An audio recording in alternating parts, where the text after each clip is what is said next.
Welcome back on the record fam. This is such an exciting episode, and this is like our season one close episode. But one thing I want you all to understand about this guest right here is a lot of the reason why we're here today is because of her, and I'll explain why.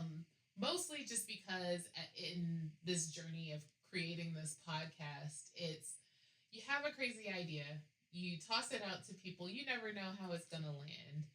And I told this woman right here about it, and she's like, absolutely, you need to do it. Do you need 100, help? 100. Like, literally, do you need help? What are we gonna do to get this off the ground? Yes. It has to happen, right? Yes. And like, she kicked it in the high gear.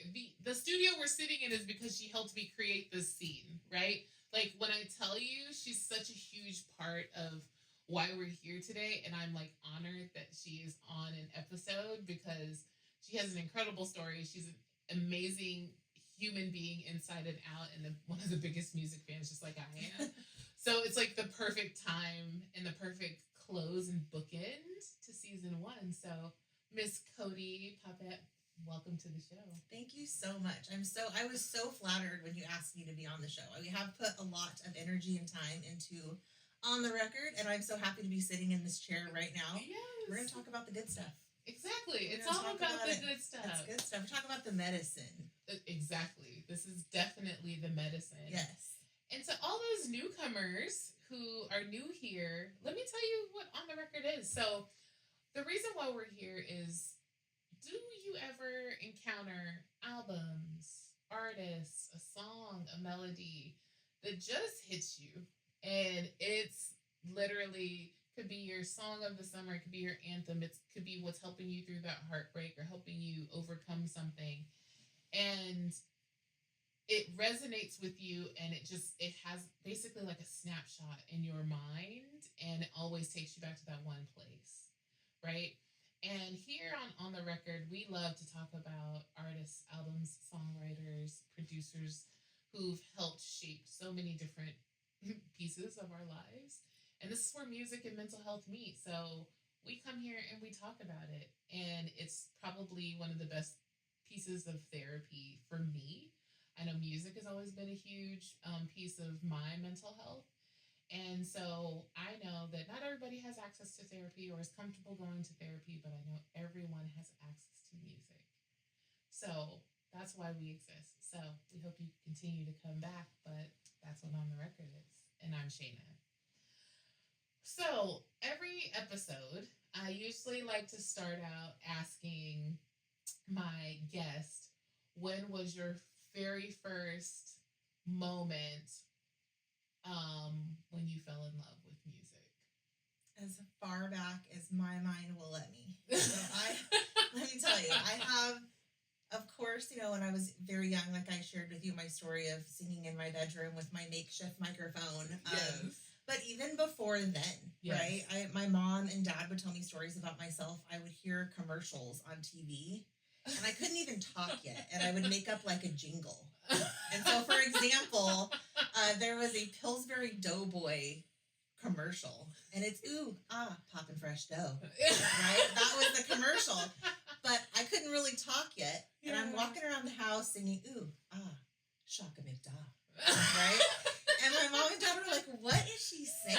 What is she saying? And then my cousin eventually was like, she's singing that Poppin' Fresh Dough commercial. She's doing the Pillsbury Doughboy, So even far as back before I could even speak. Yes. Like, I've always just loved music. It's resonated with me. I've, danced to it, sung it. Like, I feel it. Yeah. Like, I really do. But I would say probably 4, 5, 6 years old, I was just fully performing in my bedroom to anything and everything I could get my hands on. So way far back, way far back.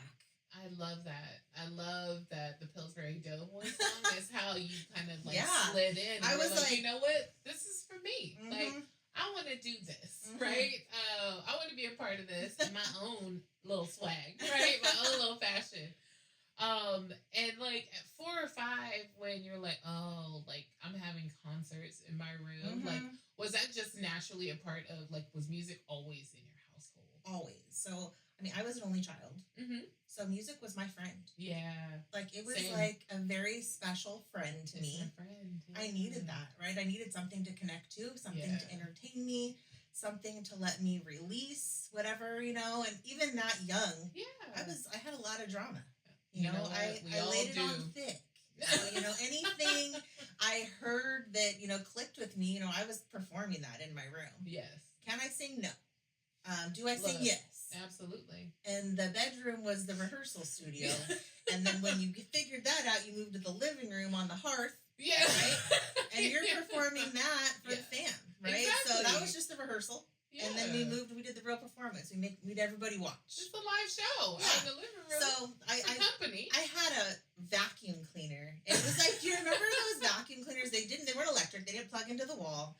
The ones that you just roll over the carpet? Yeah. And it tries to pick up something. It does about 30%. I don't even remember what they're called.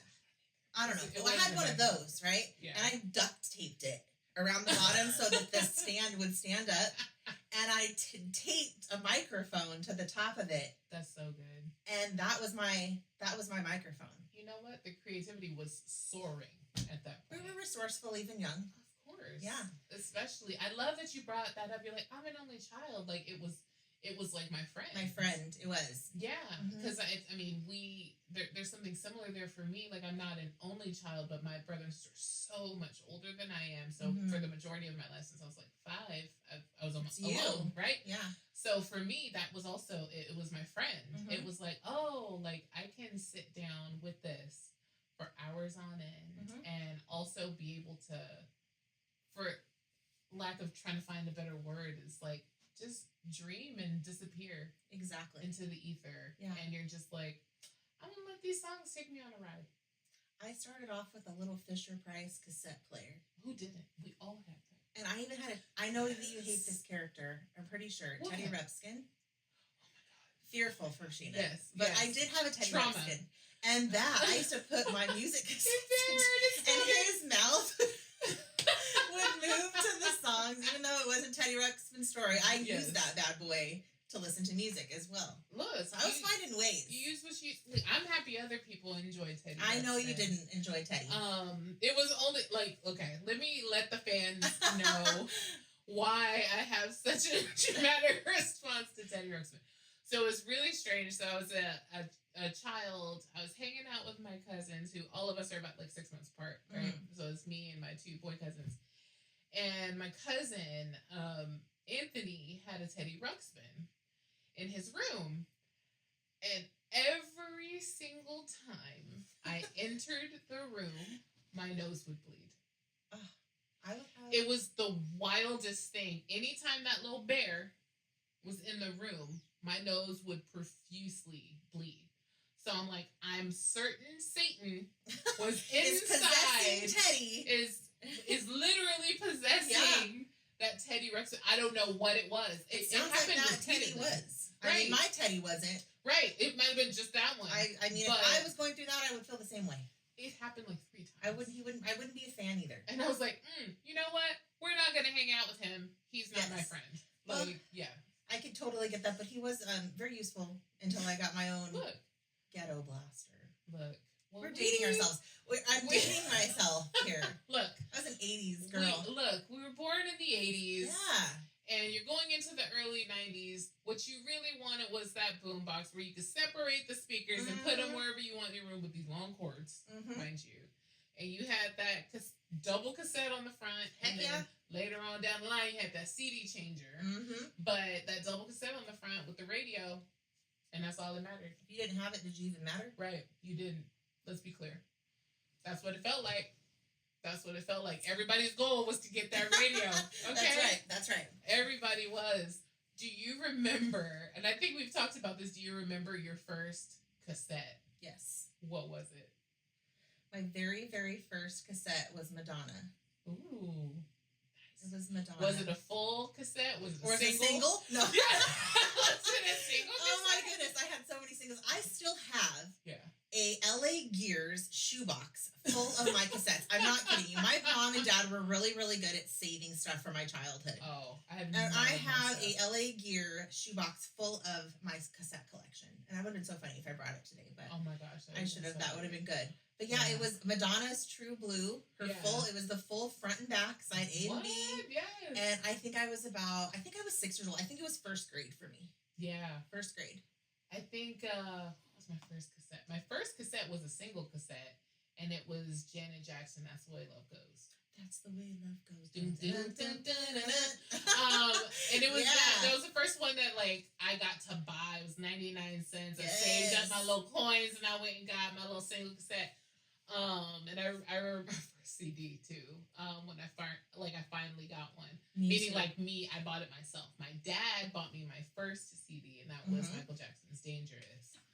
Same. Yeah, me too. It was my first like CD. But the one that I got to buy with my money, it was actually Salt and Pepper's What a Man. Oh, that's my karaoke jam, ladies and gentlemen. Yes. That is a go-to. That's a classic. Exactly. I mean, what was better? Nothing. At the time, nothing. Salt and Pepper was everything. And the video? Has anybody seen the video?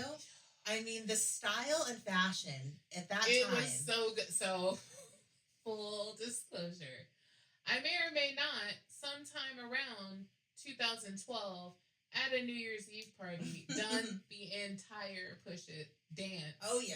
From the video when they're on stage. Love that. With a friend. And may or may not have been intoxicated. That's fine. But it was what I needed to get it done. And you know get what? It done. I actually had the pleasure of seeing Salt and Pepper live perform at the LA County Fair, I think 5 or 6 years ago. Right before Coolio passed away. Coolio was there. Yeah. It was I Heart the 90s. Yes. It was the best. Yeah. And they had their like leather jackets with the different colors, sleeves, all of that they performed in. It was so good. It was very nostalgic. Oh, it's very nostalgic. Good. Michael Jackson's Dangerous was my very first CD too. I got it on Christmas morning and I played that thing on repeat. I drove my dad absolutely bananas. Yes. Yeah. Over and over and over. Me and Daryl, who you all saw in episode 8, we outplayed that little great album because it was so good. Every song was a hit. Yes, because my dad took both of us to the store, bought us that one CD. You know, I think there was like a break. There had been a period of time that Michael had not released anything for a while, so it was like a good never come back because Michael's been good. It was the anticipation, of the next album, and it was fire. Because before that, I think it was bad. So, like, there was 85, a gap. Like, 85, and that was like 91 or 92, right? Yeah, there was a gap. Yeah. So, when I'm telling you... Me too. My very first CD. CDs. Now, those are irrelevant. We've gone through some things. I think my parents had 8 tracks. Yes. I think I remember I listened to 8 tracks with my grandmother. Really huge Frank Sinatra, Dean Martin, like, all of that type of music I listened with my grandma. So, I know how to... They're almost like an Atari game. You blow into it. And then shove it in. Then you shove them in to play. We've gone through cassettes. We've had CDs. And now we're just... we have vinyls, too, because our parents had vinyls. Oh, vinyls. Yeah, my parents had vinyls. I was never allowed to touch the record player. None of us were. Let's be very clear. My dad still has it to this day. I'm not allowed to touch it. Exactly. And I'm obviously a vinyl obsessor. Yes. You can't tell, right? And I have 3 vinyl players in this house. And, like, I can't even tell you how many vinyls at this point. And I keep ODing every single time I go to a record store. But that was the biggest thing. You cannot touch the vinyl player. No. You can't touch the record. Don't touch the pin. You're going to mess it up. You make it dirty. When I tell you. You have a little felt thing that you would clean. That was my favorite thing to do. You'd like hold the needle and you'd be like, okay, softer. Exactly. But it would make a sound in the speaker. Yes. Yeah. I love that. I felt like I was really doing something there. Because we were. Yeah. We're cleaning it. Let's get it spinning. Right. That's the only thing that matters. The most intrusive thought, though, at that time was... Yeah. I just really because when you start seeing the DJs doing, you can't do it with a vinyl player because you gonna mess some stuff up. That's right. Because they have different equipment. But back in the day, it was like, oh, we could do. Yeah, don't try it. I even had, speaking of like talking about vinyls, I had when I was really little. I remember having the 45s. Yes. They were storybooks though. Oh, And you used to have to put the little discs that went into the center of them to make them play. They kind of looked like a guitar pick, but they were round. Yes. Yeah, I had a little record player. I think it Gosh, might have been. I forgot about those. Yeah, There's stories on them, and then you turn the page to the book as the stories would play. Yeah, I had one of those too. Oh, man, yes, no, we did not have. And now we just stream. Now we just hit stream play. Everything. We just hit play. Right, exactly. No you have singles. access to everything. We used to stand outside in line for albums to come out. Mm-hmm. You used to be able to go Record into stores. the CD store and do a pre-listen. Yeah. With the headphones to see if you was gonna like it. You had to put effort in to hear the music. When I tell you, yeah, we had to put so much effort. But the anticipation always was wild, and I think that's what's so great about our generation and our obsession with music and our massive connection to it is because it's basically almost raised us, right? So a lot of us latchkey, a lot of us just trying to figure stuff out on our own. So our parents are boomers. Our grandparents are the lost generation, right? So all of it was just us figuring stuff out, and how we got fed that was TV as it progressed and through cable and all that. But most of it was music. And I remember we knew what it was like to be bored as children. I don't think kids know how to be bored anymore. And the first thing would be like, go in your room, listen to music. Right. Go in your room, sing a song. Now it's like, I think even us, guilty as charged, right? It's hard for us. Yeah, overstimulated. We have social media and there's TV. We always have something kind of pushing our brain. Yeah. I tell my goddaughter all the time, she's like, I'm so bored. Or like even riding in the car, she can't not be on her phone. Right. Have you We went outside. We drank from the hose. We drank from water hose. Like, we were just outside roaming. Yes. Roaming with no neighborhoods. With no our parents trusted we just trusted that we was going to show back up. Right. Yeah. At some point before the street lights. Learning to be bored, I think, in that also connected me to music as well, because as an only child, I mean, I didn't have siblings. I mean, I don't want to say I was entirely an only child, just in case they ever hear this. So I do have a half sister who is 12 years older than me, similar to Shayna, siblings, but just much older. And then I have a cousin who I consider a brother that my parents raised, who is 10 years older than me. And also, I think having those people in my life, although they were much older, and kind of getting out of the house once I was coming to age, exposed me to so many different types of music as well. So like my sister being 12 years older than me, in the 80s, she was graduating high school. She was so into the hair band era of the 80s, like Guns N' Roses and like all that, exposed me to that. And my brother very much was into like Tom Petty and the Beastie Boys, and so like just so much exposure to different types of music. And anybody close to me, I swear I'm like a human jukebox. Like we know this. If it clicks on, there's something I'm gonna sing it. Yeah, okay? Exactly. Just be prepared. So many different genres. I love all different types of music. There's nothing in specific that is just, what I consider my favorite. The questionnaire to this interview was one of the hardest things ever, to pick one thing. Yeah. So I decided to go all the way back to when it started. Yes. And that's why I picked Madonna. Yes. True Blue album. Yeah, it was really the first thing I remember, just being alone in my room and just flipping the tape over, and just playing it over and over again. Oh, the whole thing front to back. No, as you old youngins like to say, no skips. No skips. Right? No skip. When you just look into an entire album. And I love how you mentioned that, like, your cousin and your half sister and all of that, and how that influenced you. Because that was me and like my older cousins, and like my cousin, sorry y'all, like Shonda and Keisha and all of them, like on my dad's side, because being younger, because there's such an age gap between us too. But that was what I got from them, like the Aaliyahs and the TLC and the Brandy, like they had the stack of CDs on top of the boombox, and I'm like. And there's just no music like that generation. There isn't. And I know that a lot of people say that, but it's so true. Like the 80s and the 90s, even into the early 2000s, just nothing touches it. No. It doesn't. No. There's been times I've been sitting in my car listening to music and I've texted you and I'm like, it's just not like this anymore. Like listening to oldies, I can't consider it oldies. Just like R&B from the 90s is just something special. It's, in my opinion, one of the best genres. And I have friends who don't like R&B, right? Like I do. And I was like, but let me explain to you why.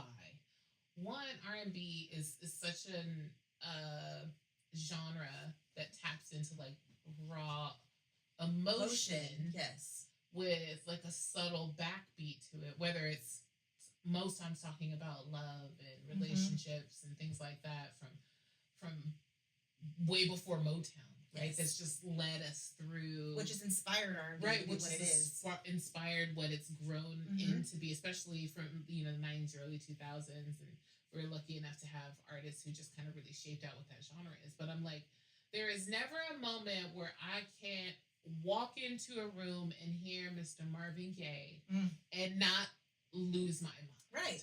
You just feel it. You feel it immediately, and you know exactly who it is. Right. The moment you hear, there's no confusing a little bit of the tune. There's no words been said. Oh, right. You know what I mean? Like, oh, wait a minute. Yes, right. I get it. So, like, one of my favorite genres, but like you, like, there is no limit to the genres that I love. No, there just isn't.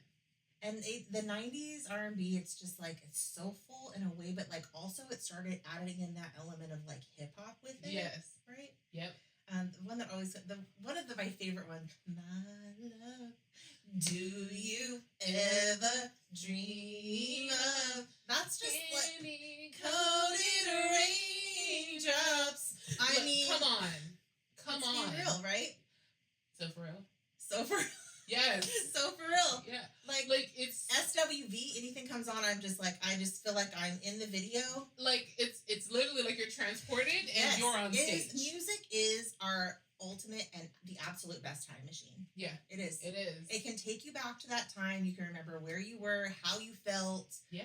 How free you were. And I think too, that's why I picked Madonna, is because just what I've gone through in the last year and a half of my life, I think recently I've just been like in search of this place of like just no stress and feeling free and being young again. And it's like, that's when it was like just being so young, and the music was so fun. Like it was like a fun boppity hippity. It's so 80s what I picked, by the way. Look, so 80s. I love that you chose Madonna because first of all, we haven't talked about the Queen Mother yet. I mean, she is up there with, in the 80s. She's right there with Michael.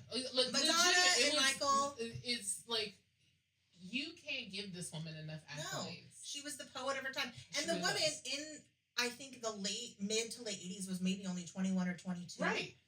Exactly. And just what she was able to sing about and share through her music. Yes.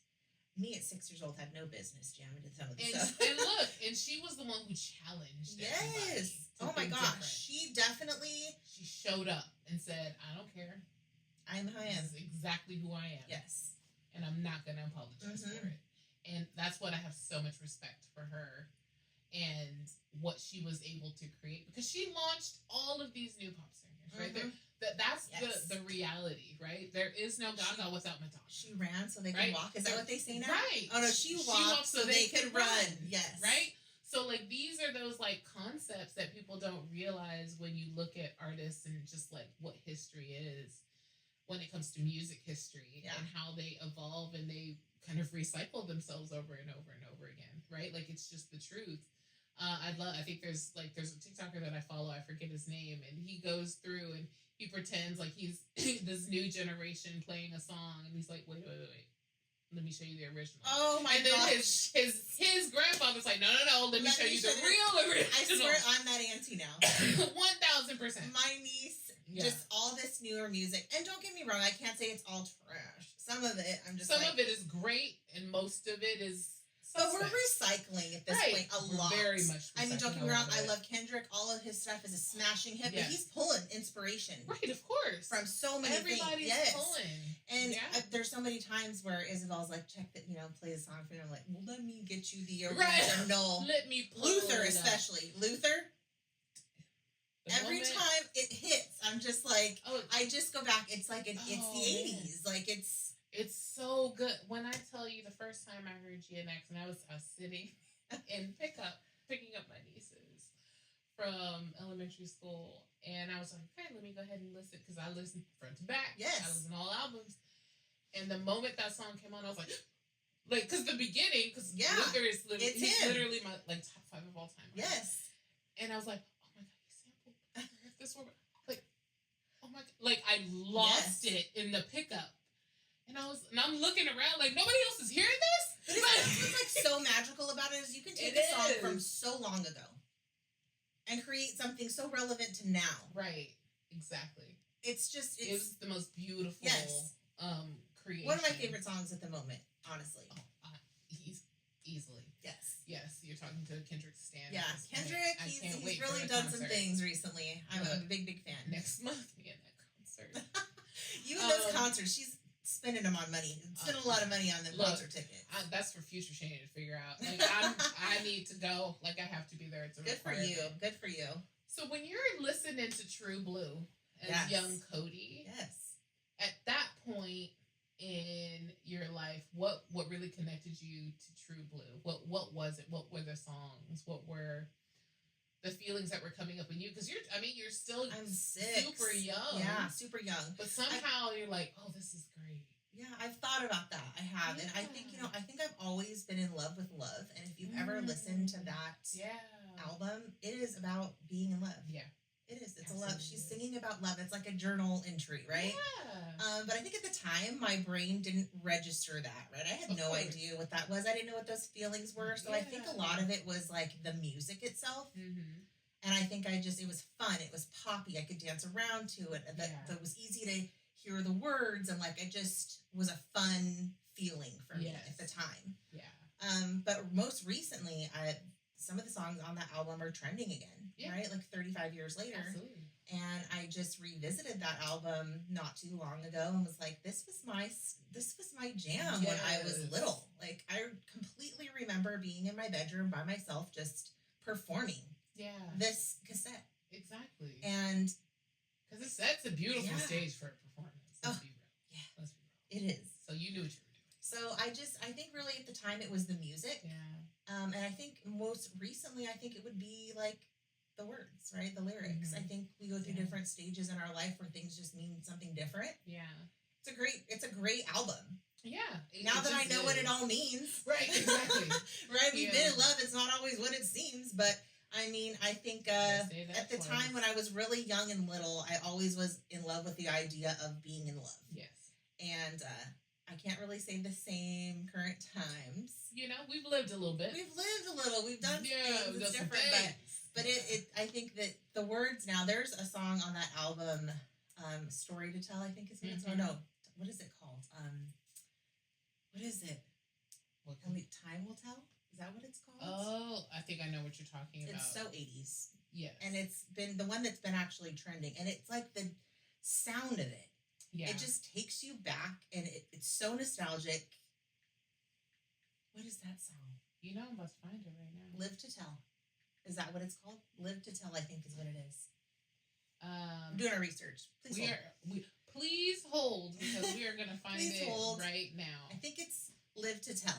Live to Tell. Yep. Live to Tell. Track 4. Yeah, that song, I remember listening to it when I was little, and it was just like a slow and boring. If you put that on right now, I'm like immediately just time machined back to the 80s, right? It just feels different. Yes, absolutely. The context, because for most of us, especially like our generation, as we're learning life through music, we didn't have the context to most of it. No, okay, let's be very clear. So now when we listen to them, we're like, oh, now I know what you're talking about. And I love that. And like going back to what you were talking about a few minutes ago, and like in your search and this time that you're in right now, after the past year and a half of going through so much, what was that for you now in your relationship with music? Because our relationships changed so much with music, right? And how did that help you over the year and a half? Or if you want to share with the audience what you've been going through. Well, it's been a year and a half. Yeah, it's been 18 months. It's been a long 18 months. So I've been fighting breast cancer for the last 13 months. Previously to that, like a couple months before that, I broke my leg severely. Yeah. So I have just been going through it, right? A year of breast cancer treatment, fighting, and then just recuperating. Yeah. I kind of learned something about myself during that time too when it came to music. I found myself not listening to music for a period of time. And I think that was when I was really, really down. Yeah. And I kind of asked myself why, and I think I've realized like music, I was already feeling so much. Yeah. Like so much I was just going through feelings, and I think because it made me feel so much I was avoiding feeling anymore. And it was just filled your cap. Yeah. And it was like, but I miss it. Yeah. Like, why haven't I like I know that brings you so much joy. Maybe I need to cry, right? Like maybe, you know, like I realized that maybe I was avoidant of it because it made me feel so much. Yeah. And started listening again, and my relationship with music, I think it kind of opened up a different genre for me. Yeah. So I very strong in my faith and belief of God. Yeah. I started listening more and more to like worship music. Yeah. Christian music, things of that nature, just kind of anything that was connecting me more to God. Yeah. And I'm very thankful and grateful for that, because before that, I think I had a hard time kind of connecting to that type of music. Yeah. So I'm really grateful for that relationship that's opened up. Currently at the time, I don't know if you're familiar with this song. I've followed this artist since 2020. So like the last 5 years, very young guy. Yeah. His name's Alex Warren. Okay. And he has a song out called Ordinary. I haven't heard it, but I'm going to listen to it after this. Oh, it's an amazing song. Very young kid. I think maybe he's 23, 24 years old. He wrote this song about his new life. Or wife, I'm sorry. But to me, and that's the thing about music too that I wanted to talk about, is just to him, it's about the love that he has for his wife, right? He loves his wife. He wrote this song for her about the relationship. To me, when I hear it, I hear my relationship with God. See? I do. It's all up for its own interpretation. Yeah, it's so interpretational, and it can mean so many different things to different people depending on what they're going through in their life. And that's what I love about music so much, is that two people can be listening to the exact same thing. Yeah. And they can hear something totally different. Yes. So that too, the Christian music and things like that becoming more, a part of my life has been great. And then just learning to listen again, because like I said, I was very avoidant of it for some period of time, and not knowing why until I really explored that. But I think that it's I've come full circle back around to that, and instead of in my bedroom performing, I perform in my car now. You know what? It is karaoke jam session in there. At every light, every car is looking at me like, what is happening? Yeah, so, is she okay in there? I'm great, actually. I'm having a time. Yeah, and I prefer to drive alone because... Right, exactly. I mean, I have things to do in that car. Yes, exactly. Yeah, so...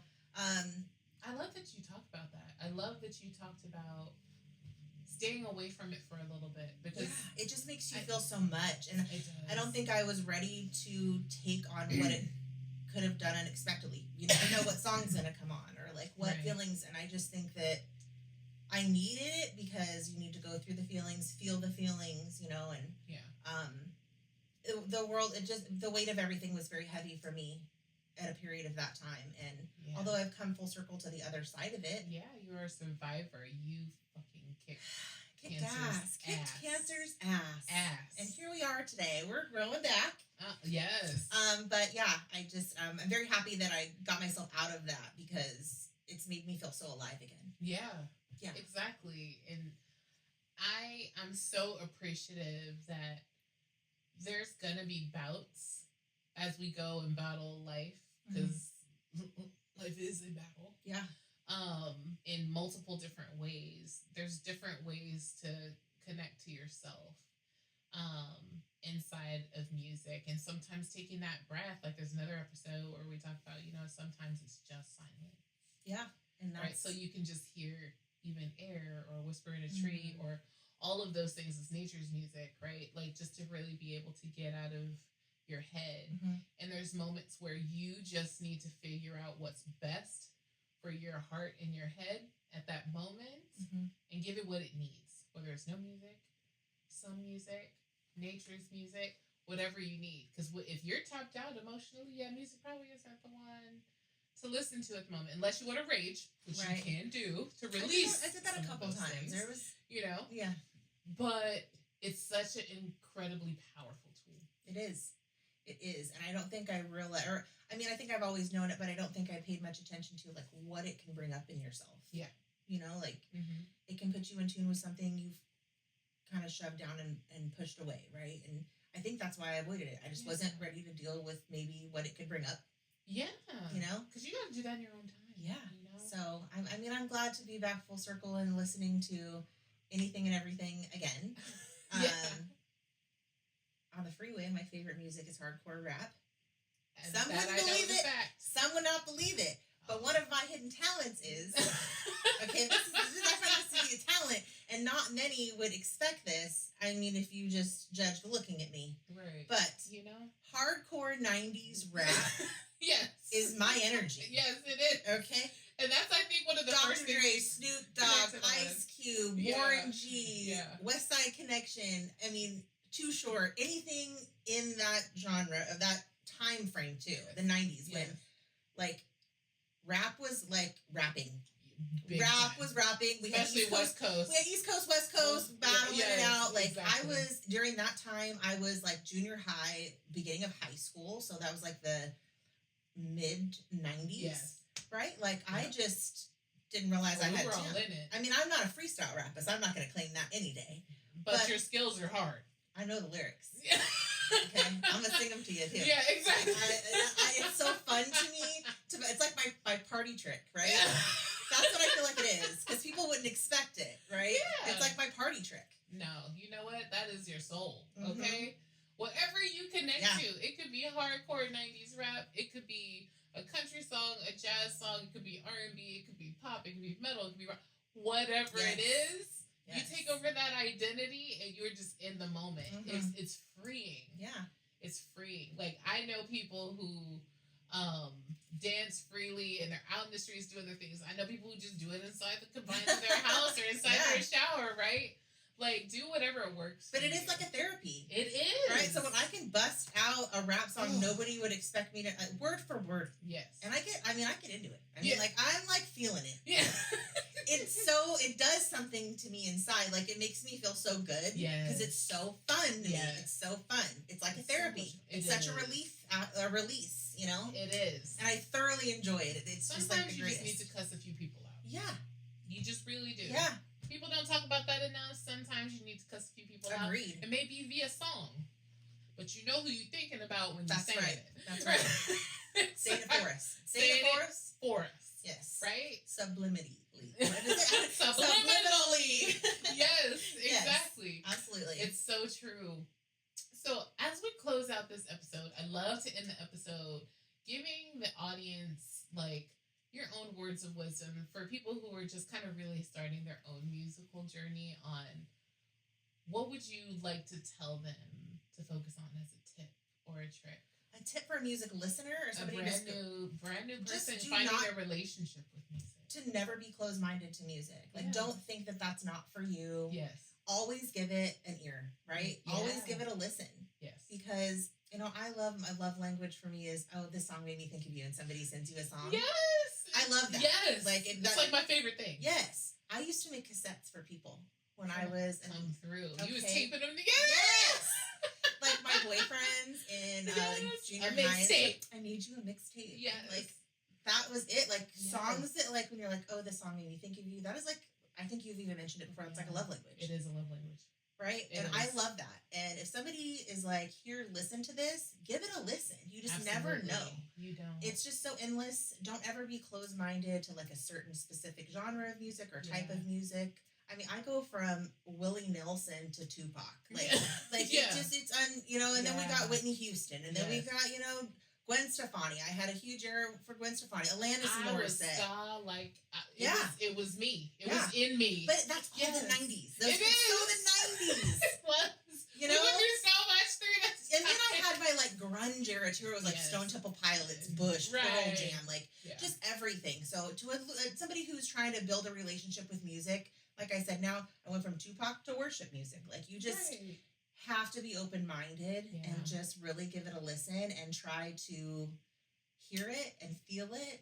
Yes. And I think even if it's not for you, you'll take a piece of something from it. Exactly. And I love that tip because a lot of times with most things in life, but even with music or the arts in general, you try to put what you want it to be on something instead of letting it exist for what it is. Right. Let the song be who it is. Let the album be who it is. Let the artist be who they are. And just and appreciate that exactly as it is. Agreed. Right? Agreed. Then you listen differently. Yeah. Then you're a human jukebox. Right. Then you become a human jukebox. Yeah. Yes. Absolutely. Well, thank you so much for being on today. This was my favorite way to end season 1. And I couldn't be more grateful to have gone on this journey with you, Coty. And I can't wait for you all to see season 2. You're not going to know what's coming. I'm telling you, be ready. We're out. Thank you.